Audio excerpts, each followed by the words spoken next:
আসসালামু আলাইকুম রহমতুল্লাহি বারাকাতুহু। রাসূলুল্লাহ সাল্লাল্লাহু আলাইহি ওয়াসাল্লাম শেষ জামানা নিয়ে অনেক সতর্ক করে গেছেন। মুসলিমদের দুনিয়ার খেল তামাশায় ব্যস্ত রাখার বিষয়ে সরাসরি একটা হাদিস আছে। হাদিস শরীফে রাসূলুল্লাহ সাল্লাল্লাহু আলাইহি সাল্লাম বলেছেন, অচিরেই বিজাতিরা তোমাদের বিরুদ্ধে এমনভাবে ঝাঁপিয়ে পড়বে যেমন ক্ষুধার্তরা খাবারের পাত্রের উপর ঝাঁপিয়ে পড়ে। সাহাবীরা জিজ্ঞাসা করলেন, ইয়া রাসূলুল্লাহ সাল্লাল্লাহু আলাইহি সাল্লাম, তখন কি আমরা সংখ্যায় কম থাকব? তখন রাসূলুল্লাহ সাল্লাম বলেন, না, বরং তোমরা সেই দিন সংখ্যায় অনেক থাকবে, কিন্তু তোমরা হবে বন্যার ফেনার মতো মূল্যহীন।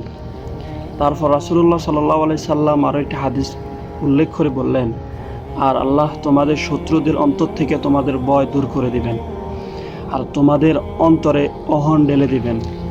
সাহাবীরা জিজ্ঞাসা করলো, ইয়া রাসূলুল্লাহ সাল্লাল্লাহু আলাইহি সাল্লাম, ওহান কি? তিনি বললেন, দুনিয়ার ভালোবাসা আর মৃত্যুর ভয়। এখানে খেলাধুলার ব্যস্ত রাখা কিভাবে আসলো? হাদিসের শেষ অংশটাই আসল। দুনিয়ার ভালোবাসা, এর মধ্যে খেল তামাশা, গেমস, ম্যাচ, সিরিজ, স্কল করা সব ঢুকে যাবে। কাফের শক্তিগুলো চায় মুসলিমরা উম্মাহর চিন্তা, দিনের চিন্তা বাদ দিয়ে শুধু বিনোদনে ডুবে থাকুক। তাহলে তারা সংখ্যায় বেশি হলেও ফেনার মতো মূল্যহীন হয়ে যাবে। রাসূলুল্লাহ সাল্লাল্লাহু আলাইহি সাল্লাম আরও বলেছেন, দুইটা নিয়ামত আছে যাতে অনেক মানুষ ধোঁকায় পড়ে, সুস্থতা আর অবসর সময়। অবসর সময়টাই তারা খেলতামাশা দিয়ে ভরিয়ে দেয়।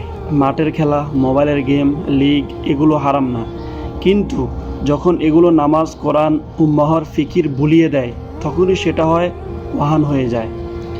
আমাদের শিক্ষা হলো, খেলা বিনোদন করো, সমস্যা নাই, কিন্তু 5 ওয়াক্ত নামাজ, পরিবার আর উম্মার চিন্তা যেন হারিয়ে না যায়।